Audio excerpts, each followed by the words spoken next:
نیا ماحول، نئی جگہ، ابھی ایک دوسرے کے بارے میں معلوم بھی تو نہیں ہے نا۔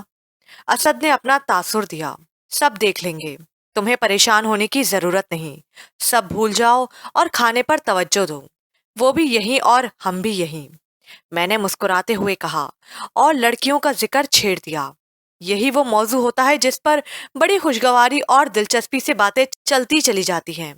اسد بھی ایک ایک لڑکی کے بارے میں باتیں کرتا چلا گیا جس کا نام اسے معلوم نہیں تھا، وہ اسے اچھی لگی تھی، جس سے سینئر نے کوئی بات نہیں سنی تھی، اگرچہ وہ زیادہ خوبصورت نہیں تھی لیکن حوصلے والی تھی، یہی خوبی اسے پسند آ گئی۔ میں جاننا چاہتا تھا کہ ماہم کیسی ہے، مگر میں نے اس کا تذکرہ تک نہیں کیا۔ یوں رات دیر تک بیٹھے رہنے کے بعد میں اور سلیم اسے چھوڑنے کیمپس کی جانب چل دیے، جہاں گرلز اور بوائز ہاسٹل کا ایک طویل سلسلہ تھا، اور انہی میں سے ایک ہاسٹل میں اسد رہتا تھا۔ ہم اسے ہاسٹل سے باہر ہی چھوڑ کر آ گئے۔ واپسی پر میں عمارت کے اس سلسلے کو بہت غور سے دیکھ رہا تھا، کہیں روشنی، کہیں اندھیرا، دور اور نزدیک عمارتیں، ان میں نہ جانے کتنے لوگ ہوں گے، کون کون اپنی کس کس طرح کی خواہش لے کر یہاں آیا ہوگا، جن کے بارے میں یقین سے کہا ہی نہیں جا سکتا تھا کہ ان کی وہ خواہش پوری ہوگی یا نہیں۔ اتنے لڑکے اور لڑکیاں، ان کے لیے انتظامات کرنے والے لوگ، اور پھر ان سے متعلق لوگ۔ سر، کیا سوچنے لگ گئے ہیں آپ؟ سلیم نے پوچھا تو میں اپنے خیالات سے نکل آیا۔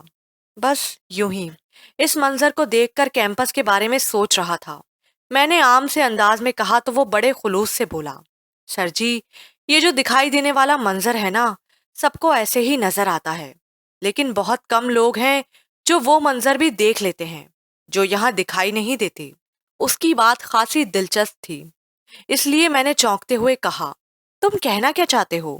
آپ اسے یوں سمجھ لیں کہ ایک وہ دنیا ہوتی ہے جو ہمارے سامنے ہے، جو ہم دیکھ سکتے ہیں، لیکن یہاں دکھائی دینے والی دنیا کے علاوہ اور بہت ساری دنیایں ہیں جو فقط ان کو نظر آتی ہیں جو اس سے متعلق ہوں۔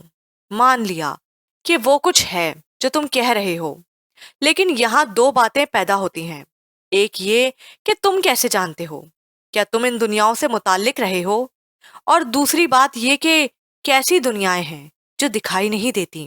میں نے دلچسپی لیتے ہوئے پوچھا، آپ کی پہلی بات کا جواب تو یہ ہے سر جی کہ میں یہاں کچھ عرصے رہا ہوں، میری ملازمت تھی یہاں پر، پھر میں نے چھوڑ دی۔ اور جہاں تک آپ کے دوسرے سوال کا تعلق ہے، وہ میں اس وقت آپ کو سمجھانا بھی چاہوں تو نہیں سمجھا پاؤں گا، وہ جب کبھی ضرورت پڑی تو آپ پوری تفصیل سے آپ کو بتا دوں گا۔ ٹھیک ہے، تب صحیح، مگر مجھے اس بارے میں تجسس ضرور رہے گا، میں نے پرسکون لہجے میں کہا۔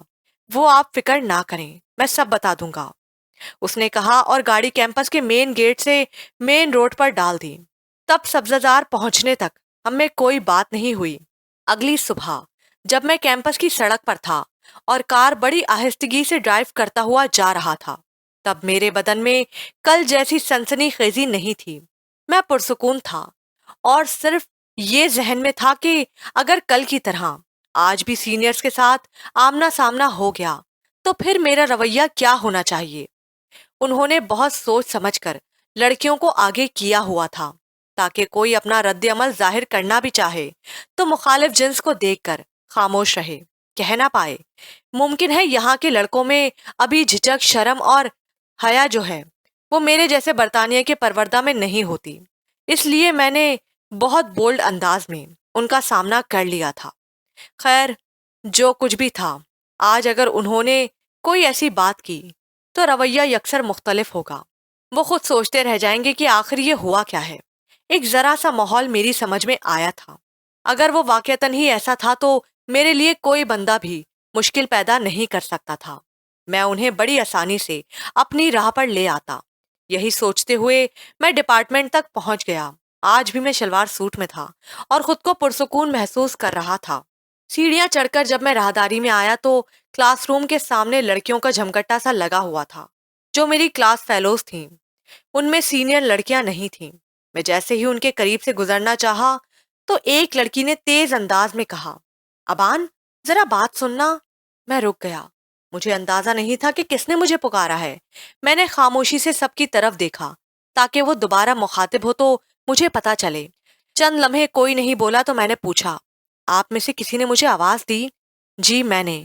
ان میں سے ایک پتلی سی اور لمبی سی لڑکی نے مسکراتے ہوئے کہا۔ جی فرمائیے، میں نے کہا۔ کیا آپ ہمارے ساتھ کینٹین تک چلیں گے؟ اس نے پوچھا۔ خیریت؟ میں اکیلا ہی کیوں؟ میں نے کسی قدر حیرت سے پوچھا۔ وہیں چل کر بتاتے ہیں، آج سر نہیں آئے، میڈم ہی پیریڈ لیں گی، کلاس کا کوئی مسئلہ نہیں ہے۔ اس نے جلدی سے مجھے مطلع کیا۔ آپ چلے، میں وہیں آ جاتا ہوں، میں نے کہا اور آگے بڑھ گیا۔ میں حیران تھا کہ انہوں نے مجھے ہی دعوت کیوں دی ہے۔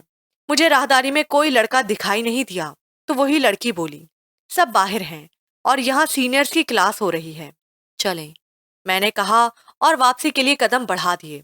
میں آگے آگے تھا اور وہ لڑکیاں میرے پیچھے تھیں۔ میں اسد کو تلاش کر رہا تھا کہ وہ بھی میرے ساتھ ان کے درمیان موجود ہو، مگر وہ کہیں بھی دکھائی نہیں دیا۔ میں کینٹین کے اندر چلا گیا تو ہمارے کلاس فیلوز ایک کونے میں بیٹھے ہوئے خوش گپوں میں مصروف تھے۔ وہیں تنویر گوپانگ اور اسد دونوں تھے۔ میں ان کے قریب چلا گیا۔ او یار ابان، کل تم نے تو کمال کر دیا، ان سینئرز نے تو ہماری بڑی بے عزتی کی تھی۔ تنویر گوپانگ نے کہا لگاتے ہوئے کہا، کمال تو کر دیا، لیکن اگر اب عتاب آیا تو ان کی طرف سے اس پر۔ ایک لڑکا بولا، دیکھ لیں گے یار، تم گھبراتے کیوں ہو؟ میں نے ہنستے ہوئے کہا، پھر تنویر اور اسد سے کہا، تم دونوں آؤ ذرا، مجھے ایک کام ہے۔ وہ دونوں اٹھ کر کینٹین سے باہر آ گئے تو میں نے انہیں لڑکیوں کی دعوت کے بارے میں بتایا۔ ہاں یار، وہ سامنے لان میں سب بیٹھ گئی ہیں، لگتا ہے تمہارا ہی انتظار کر رہی ہیں۔ مگر کیوں؟ تنویر نے آہستگی سے یوں کہا جیسے وہ ہماری بات سن نہ لیں۔ اس لیے تم میرے ساتھ چلو، میں نے اس سے کہا۔ چلو چلتے ہیں، اسد نے کہا اور ہم تینوں ان کے پاس جا کر خالی نشستوں پر بیٹھ گئے۔ جی فرمائیے، میں نے اس لڑکی کی جانب دیکھتے ہوئے کہا جس نے دعوت دی تھی۔ دراصل ہم سب کی طرف سے ایک چھوٹی سی پارٹی کا اہتمام ہے جس میں آپ کو ویلکم کہنا ہے، کیونکہ کل آپ نے وہی کیا جو ہمارے دل میں تھا۔ او، میں نے کوئی بہت بڑا تیر تو نہیں مار لیا؟ انہیں ان کی باتوں کا صرف جواب دیا تھا، میرے ساتھ دشمنی تھی، میں نے مسکراتے ہوئے کہا۔ ابان، آپ کو پتا نہیں، پہلا پورا ہفتہ انہوں نے ہمیں بہت تنگ کیا تھا، ایک دفعہ مذاق کر لیا ہو گیا، یہ تو نہیں کہ دوسرے کو تنگ ہی کرتے رہیں۔ ایک دوسری لڑکی نے کہا، میں پھر کہوں گا کہ یہ کوئی اتنا بڑا کام نہیں تھا، ذرا سا حوصلہ کر لیا جائے تو کچھ نہیں ہوتا، میں نے عام سے لہجے میں کہا۔ دوسری بات تو سنی نہیں آپ نے، ہم سب جو یہاں موجود ہیں آپ کا ہر طرح سے ساتھ دیں گی، کیونکہ ہاسٹل میں سینئر لڑکیوں نے باقاعدہ آپ کو ذلیل کرنے کا پروگرام بنا لیا ہوا ہے، وہ اپنی بہت زیادہ بے عزتی محسوس کر رہی ہیں۔ ایک لڑکی نے کہا، آپ سب کا بہت شکریہ، لیکن یہ بات اگر ہم سب کلاس فیلوز مل کر لیتے تو زیادہ بہتر نہیں تھا، میرا مطلب ہے بوائز اور گرلز۔ میں نے ایک خیال کے تحت یوں ہی صلاح دی۔ ہاں جی، ایک گیٹ ٹوگیدر تو ہونی چاہیے تاکہ دوسروں کو معلوم ہو کہ ہم سب ایک ہیں۔ تنویر گوپانگ سے رہا نہ گیا، اس نے فوراً ایک تجویز دے دی، یہ ہم طے کر کے آج ہی رکھ لیتے ہیں۔ اسد نے کہا، چلیں، ہم سب آپ کو بتا دیتی ہیں، فی الحال جو ہم نے سوچا وہ ہو جائے۔ اسی لمبی سی لڑکی نے کہا، جیسے آپ کی مرضی۔ یہ کہتے ہوئے اچانک میرے ذہن میں ایک خیال آیا، وہ بات مجھے اسد نے رات ہی بتائی تھی، تب میں نے بوجھ لیا۔ مجھے معلوم ہوا ہے کہ آپ گرلز میں سے ایک نے سینئرز کو دبا دیا تھا، وہ اس سے مذاق نہیں کر پائے تھے، وہ کون ہے؟ میں نے پوچھا۔ اوہ، وہ ماہم چودھری ہے، وہ کل بھی نہیں آئی تھی اور آج کا پتہ نہیں آئے گی بھی یا نہیں۔ دراصل وہ یہاں کے ایک سیاستدان اسلم چودھری کی بیٹی ہے، کسی کو خاطر ہی میں نہیں لاتی، اپنی مرضی کرتی ہے۔ لو، وہ آ گئی، پتہ نہیں اس کی لمبی عمر ہے یا وہ شیطان، ایک لڑکی نے کہا لگاتے ہوئے کہا تو میں نے دھڑکتے ہوئے دل سے اس کی جانب دیکھا۔ کار پارکنگ میں ایک جدید ماڈل کی کار رک گئی تھی، بلا شبہ وہ اس میں ہی تھی۔ میں اس کی جانب غور سے دیکھنے لگا۔ چند لمحوں بعد کار میں سے جو لڑکی نکلی، اس نے میرون کلر کی قمیض اور سفید شلوار پہنی ہوئی تھی۔ قمیض پر سنہرے رنگ کا ہلکا کام تھا جو اس کی شخصیت میں عجیب سا تاثر دے رہا تھا۔ سلکی شولڈر کٹ بال، پتلی سی دراز قد، سیاہ گیسوں میں اس کا گورا رنگ، یوں لگ رہا تھا جیسے ہمک رہا ہو۔ لمبی لمبی انگلیوں والے نازک ہاتھوں میں بیگ تھامے اس نے کار کو لاک کیا اور چاروں جانب دیکھا۔ تبھی اس کی نگاہ لان میں بیٹھی لڑکیوں پر پڑی۔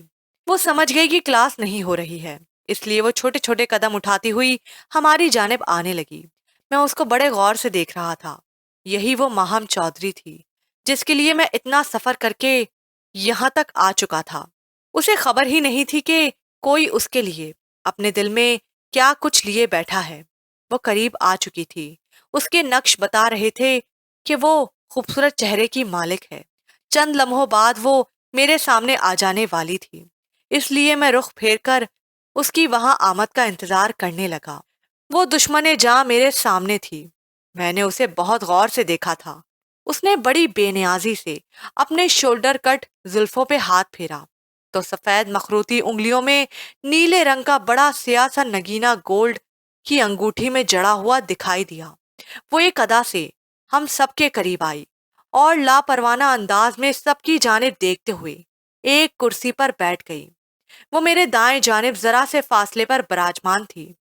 میں اسے بڑے غور سے دیکھ سکتا تھا۔ بلا شبہ وہ حسین تھی، حسن بھی ہو اور امارت بھی، ان دونوں کا تال میل ہو جائے تب ناز و نزاکت کا آ جانا ایک فطری سا امر لگتا ہے۔ اس کے چہرے پر سب سے زیادہ پرکشش اور توجہ حاصل کرنے والی اس کی آنکھیں تھیں، بھوراں سی موٹی موٹی آنکھیں، گھنیری پلکوں اور کمان آئیبرو کے ساتھ میں چمکتی ہوئی زندگی سے بھرپور آنکھیں، ستواں ناک اور پتلے پتلے اس کے ہونٹ، گول چہرے پر گال ابھرے ہوئے اور سرخ سے تھے۔ ہلکے میک اپ میں چہرے کے نقوش کو ابھارا ہوا تھا، لیکن ابری لب کے دائیں جانب ہلکا سا تل چھپ نہیں سکا تھا۔ اس کی لابنی گردن میں سونے کی ہلکی سی چین تھی جس میں چھوٹا سا موتی چمک رہا تھا۔ سفید آنچل میں کہیں کہیں سیاہ ستارہ نما نگینے تھے، گورے پاؤں میں سفید سلیپر۔ یہ سب کچھ میں نے چند لمحوں میں دیکھا اور اس سے نگاہیں پھیر لیں۔ میں نہیں چاہتا تھا کہ وہ میری نگاہوں میں اپنے لیے پسندیدگی کی ذرا سی بھی رمق دیکھ لے۔ یہ قدرت کا عورت کو عطیہ ہے کہ اسے ایسی حس سے نوازا ہوا ہے۔ وہ مرد کی آنکھوں میں موجود اپنے لیے کسی بھی جذبے کو فوراً سمجھ لیتی ہے، جیسے زلزلہ آنے سے کہیں پہلے پرندوں کو معلوم ہو جاتا ہے۔ میں نے لمحوں میں خود پر قابو پایا اور یوں بن گیا جیسے وہ میرے لیے اجنبی ہے۔ آج یہاں کیسے بیٹھے ہیں آپ؟ کلاس نہیں ہے کیا؟ اس نے پتلی سی آواز میں بڑے صاف لہجے میں پوچھا تو رابعہ نے کافی حد تک شوخ اور پرتجسس لہجے میں کہا، ارے کلاس کو چھوڑو رانی، ان سے ملو، یہ ہیں ابان علی، ہمارے نئے کلاس فیلو۔ مجھے دعوت دینے والی رابعہ نے اس قدر پرشوق لہجے میں کہا تو ماہم نے شان بے نیازی سے پلکیں اٹھا کر میری جانب دیکھا، پھر چند لمحے مجھ پر نگاہیں ٹکائے مجھے دیکھتی رہی اور بولی، ان سے ملنے کی کوئی خاص وجہ ہے رابعہ؟ اس بار ماہم کے لہجے میں کافی حد تک غرور کا خمار بول اٹھا تھا۔ اس نے یہی پوز کیا تھا کہ جیسے میں اس کے لیے کوئی خاص اہمیت نہیں رکھتا۔ رابعہ کسی عام سی چیز کو خاص بنا کر پیش کر رہی ہے۔ تب رابعہ نے تیزی سے پرجوش لہجے میں کہا، خاص وجہ؟ ارے بہت ہی خاص وجہ کہو۔ اتنا کہہ کر اس نے کل کلاس میں ہونے والا واقعہ اختصار سے دہرا دیا۔ وہ خاموشی سے سنتی رہی۔ ابان نے بھی ان سینئرز کے ساتھ وہی کیا ہے جو چند دن پہلے تم نے کیا تھا۔ ہمیں تو بہت خوشی ہوئی ہے کہ کم از کم بوائز میں سے کوئی ایسا ہمارے ساتھ شامل تو ہوا، اور ہم اس خوشی کو سیلیبریٹ کرنے کے لیے یہاں جمع ہیں۔ سبھی کچھ سمجھی کچھ؟ فضا نے دبنگ لہجے میں کہا تو اس نے حیرت سے پہلے اسے اور پھر میری طرف دیکھ کر کہا، اور یہ پارٹی یہاں اس خوشی میں ہو رہی ہے؟ اس کا انداز ایسا تھا جیسے کوئی بچوں جیسی حرکتیں دیکھ کر خوش ہو رہا ہو۔ میں نے اتنی سی دیر میں اندازہ لگا لیا تھا کہ ماہم کس طرح کی نفسیات رکھتی ہے۔ اس کے دماغ میں امارات اور اپنے ہونے کا غرور سمایا ہوا تھا۔ وہ ان لوگوں میں سے تھی جو نہ تو خود سے زیادہ کسی دوسرے کو اہمیت دیتے ہیں اور نہ ہی دیکھ سکتے ہیں۔ میرا یہ خیال اس وقت سچ ثابت ہو گیا جب اس نے اگلی بات میری توقع کے مطابق کہی، چلو ٹھیک ہے، مینیو کیا ہے؟ اس کے پوچھنے پر رابعہ نے اسے بتایا تو وہ سنتی رہی۔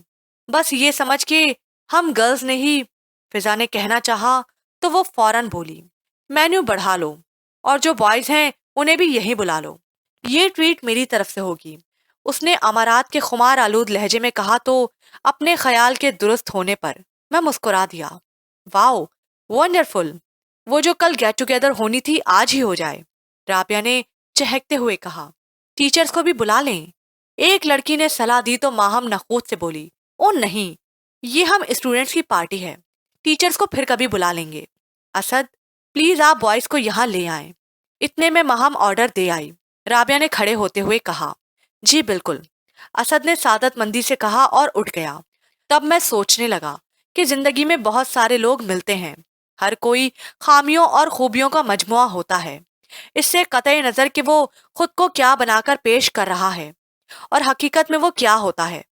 چند انسانی خواہشیں ایسی ہیں جن کے اظہار کا لاشعوری احساس چھپائے نہیں چھپتا اور وہ ظاہر ہو ہی جاتا ہے، جیسے کہ خود نمائی کی خواہش۔ ماہم خود نمائی کی خواہش کو ذرا سا بھی چھپا نہیں سکی تھی، جس پر میں دل ہی دل میں ہنس کر رہ گیا، کیونکہ بہت سارے انسانی جذبات ایسے ہیں جنہیں انسان اپنی خوبی گردانتا ہے، مگر وہی ان کی کمزوری بھی ہوتے ہیں۔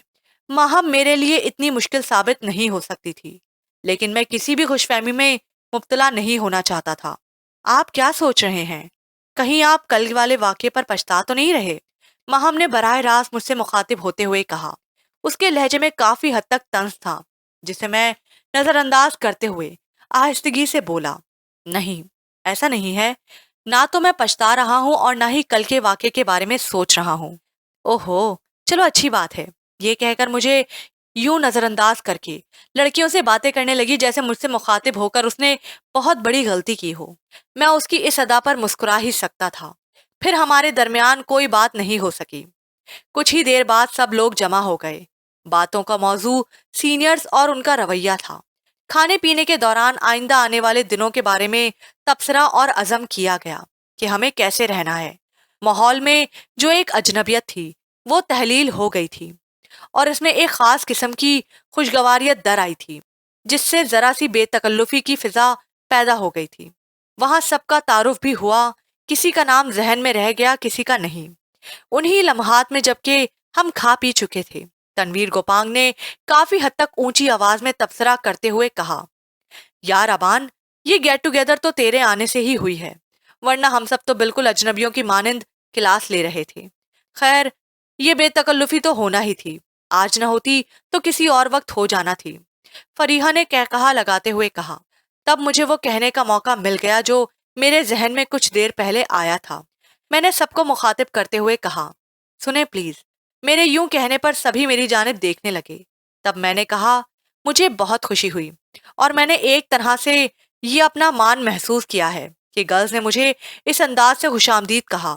میں آپ سب کا شکریہ ادا کرنا چاہتا ہوں، اگر آپ قبول کر لیں تو۔ میرے یوں کہنے پر چند لمحوں کے لیے خاموشی چھا گئی۔ پھر ماہم نے ہی حیرت زدہ لہجے میں کہا، اس میں اجازت لینے کی کیا ضرورت ہے، آپ کہہ دیں۔